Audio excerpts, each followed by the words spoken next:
This is the Mokwheel Flint. It is a very bare bones commuter e-bike, but I love it for that very reason. Stay tuned and I'll tell you why.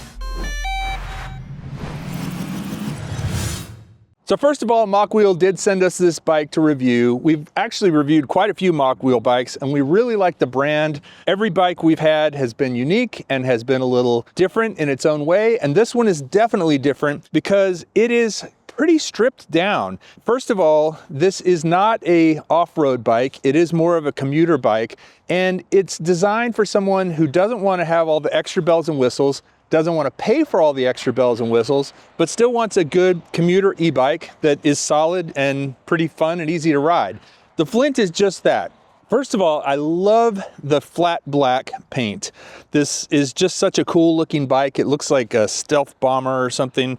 Second of all, I'm a big fan of the fact that there aren't a lot of extra bells and whistles on this bike. The screen is a very basic, small, monochromatic screen. There's no color, but it gives you exactly the information you need. It's got a really big button for the pedal assist up and down. These buttons are nice and big, easy to hit, and it is something that I think actually is a nice, refreshing change of pace from the giant screens on a lot of these bikes. This bike feels like you're riding an actual bike. It's only got a 350 watt motor, which is much smaller than the 500, 750, or 1000 watt motors you find in a lot of other e-bikes. And that 350 watt motor gives you some help when you need it, but it doesn't overpower you. It doesn't make you feel like you're riding a moped or a motorcycle. You actually feel like you're riding a bike. I will say too, the torque sensor on this bike is very smooth. When you pedal this bike slowly, it goes slow. When you pedal fast, it goes faster. It isn't one of those bikes that feels lurchy and kind of pushes you along. It actually responds to how you pedal. Good job on the torque sensor. I really like how smooth this bike feels when you ride it. Another thing that is, in my opinion, good about this bike and helps keep the cost down is there's no brake light. There is a reflector back here, which is nice to have, but it actually doesn't light up when you're riding like some other brake lights do. It does have a headlight integrated into the frame, which is an LED. It's very bright. You can see really well. I like the fact that it's integrated into the frame and it just works. Also, all the cables are hidden in this bike. The brake cables, the shifting cables, they all go into the bike tube and disappear. And so the bike looks really clean and elegant as you're riding it. Again, with this flat black finish and not seeing any cables, this bike just looks really clean and sophisticated. I mentioned the 350 watt motor on the back. It is a hub motor. It's nothing special. The chain, the Shimano shifters, all of this stuff is pretty standard for e-bikes like this. So it's not any better or worse than other e-bikes. It's just kind of gets the job done. I would say on a higher end bike, you might have a little smoother shifting. You might have a little higher end components for the shifters, but the shifters on this are just fine. Most of the time on an e-bike, I leave it in 5, which is right in the middle between 1 and 8. There's 8 different speeds on this bike, and 5 does great.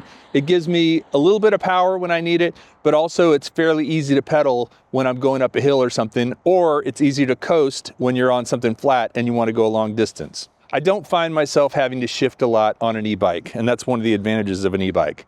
This bike does come with a rack on the back, which is nice. It holds a maximum of 15 kilograms. I guess that's probably around 30 pounds. It's very solid on there. I wouldn't overload it, but it's certainly nice to have if you're using it as a commuter or to go get groceries or something like that. It has a few other nice little features like the tires. I like the fact that these tires are thinner. They are more of a commuter type tire. They will fit in a standard bike rack. And the biggest thing about this bike is that it's light. And I say light, it's not light for a bicycle, but it is very light for an e-bike. You can pick this thing up very easily, put it onto a bike rack, put it in the back of your vehicle, whatever you want to do. You really can't do that with some of the bigger e-bikes that have bigger motors and more things on them. I like the fact that this bike feels like a heavy, normal bike that can go into regular bike situations. Assembly of this bike was straightforward except for one part, and that was putting these cables in the front. When you get the bike, this stem is reversed and you have to turn it around, and I'll show you a little clip on how we did that. So a gotcha that we ran into on the assembly of the Flint is getting this stem oriented the right way. In the instructions, it tells you to loosen something in this hole right here, which you use one of these Allen wrenches for, and it fits in and you can actually loosen it. It was tight. We had to really kind of force it to loosen. And then we also had to loosen these two, this one up here and this one down here, these two bolts in order to get the thing to turn. And then when you turn it, you just have to be careful because they want the cables in the front, and originally the cables were in the back. And so you kind of have to make this move with the whole thing where you kind of turn it slowly like that to where it's all facing forward. And then when you get it around, you want to make sure it is lined up with the fork so that the stem and the fork are in the same alignment, because you don't want to have the stem slightly off from the fork a little bit, otherwise your steering will be wonky. So that was kind of a gotcha. And when you get it here, the word zoom should be right side up, not upside down. That's a good indicator that you have it the right way. And also with the fork, the brake on the fork should be on the rider's left side. And the way you can tell that is the brakes on an e-bike or on any bike are going to be the same in the front and the back. And the back brake is on the rider's left side. So we want to make sure that the front brake is on the rider's left side. If it was on the other side, the rider's right side, it would be wrong and the fork would be lined up 180 degrees off. While this bike is a little less expensive and does cut a few corners like the smaller screen to save some money, it does have hydraulic disc brakes, which to me are essential on an e-bike. When you are going fast on an e-bike, you want to make sure you have stopping power, and hydraulic disc brakes do just that, and this bike has them, so good on Mokwheel for giving it hydraulic instead of mechanical disc brakes. Another nice little feature on this bike is the quick release on the seat. Some bikes don't have that quick release. You have to have an actual tool to adjust the seat. I love the fact that you can just pull that, push the seat down, pull the seat up, and then once you have it where you want it, you just squeeze this little guy in and you're good to go. So if you have other people riding this bike, they can adjust the seat pretty easily. Also, this is a pretty ergonomically designed seat. I like the fact that it has this cutout that's very essential for comfort. It's not a super foamy big seat like you might have on more of a cruiser. As someone who rides a lot of bikes, this seat is fairly comfortable. One other thing about this bike that is unique in the e-bike world is it has no shock absorbers. It doesn't have a front shock, it doesn't have a rear shock. It's a completely rigid bike. And for me, that's fine. You're not going to want to ride this bike off-road or over a lot of rocks or bumps or things like that. But if you're riding on the road or on a sidewalk or on a path that's fairly smooth, it's going to feel just fine. Just know it doesn't have any shock absorbers. And believe it or not, shock absorbers actually add weight to most bikes. So again, that's part of the way they kept it staying light and kept the price down, was by not putting any shock absorbers and just making it a rigid frame. So we've only had this bike for a couple of days, but I believe the range is going to be a little shorter. The battery is right in here. You can remove it using a key. So just know you might get 30, 40, 50 miles out of this bike, but you're not going to get 60 to 100 like you do on some bigger e-bikes with bigger batteries. And that's just fine. Most of the time when you're riding an e-bike, you're going to be commuting somewhere, you're going to be going to the store, or you're just out for a fun little ride. You're not going to be going 50 miles in a go on this bike on one charge. And just know that. And again, that's part of how they kept the price lower and they kept the weight down. We wanted to test the range by going on a 27-mile bike ride. For the entire ride, I stayed on pedal assist number 3 and shifted the gears to 8, which is the most difficult one. This seemed to be the perfect balance between getting enough exercise as well as enough assistance while going up hills and maintaining speed. Whenever I went faster than 20 miles per hour, I definitely noticed the motor stop assisting me.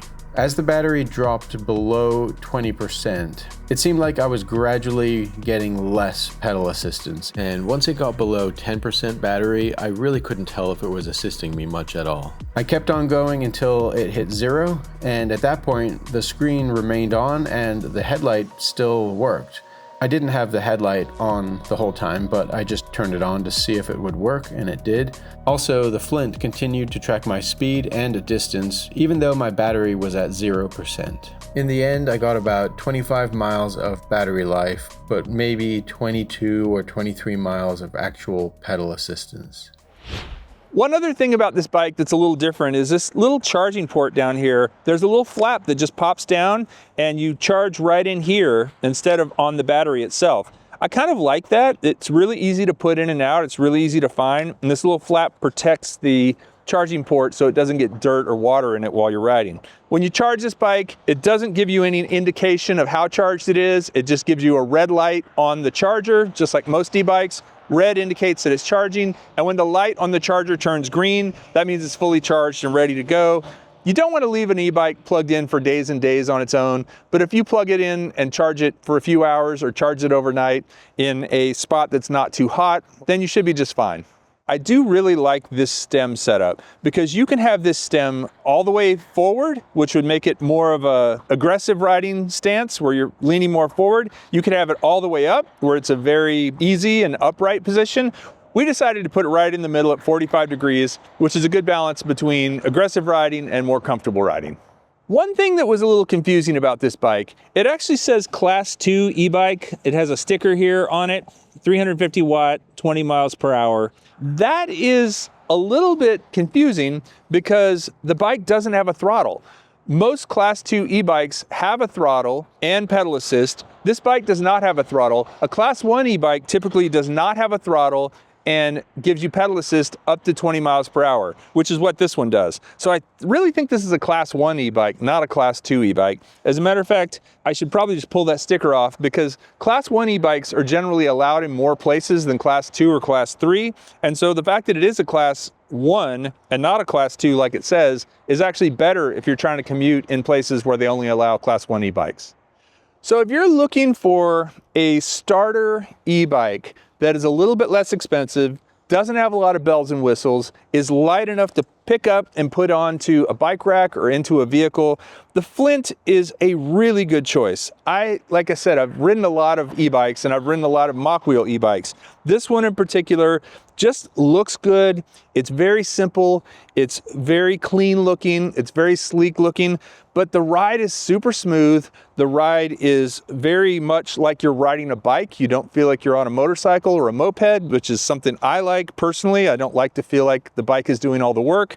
And if you want a little bit of exercise, but also a little bit of assist for big hills and stuff like that, this is a really great choice. With the smaller motor, it's not going to give you as much assist, so you are going to have to work a little bit, but just know that that's what riding a bike is all about. It's the joy, it's the fun, it's the exercise, it's being outdoors, and this bike does not take that joy away. As a matter of fact, it really just enhances it with that 350 watt motor and that very, very smooth torque sensor. Let us know what you think about the Mokwheel Flint down in the comments, or if you have questions, be sure to ask. We'll be sure to answer them and get right back to you. We really appreciate you watching. We appreciate Mokwheel and them sending us this bike to check out. Hope you have a really great holiday, and we'll see you next time on Ready, Set, Drone.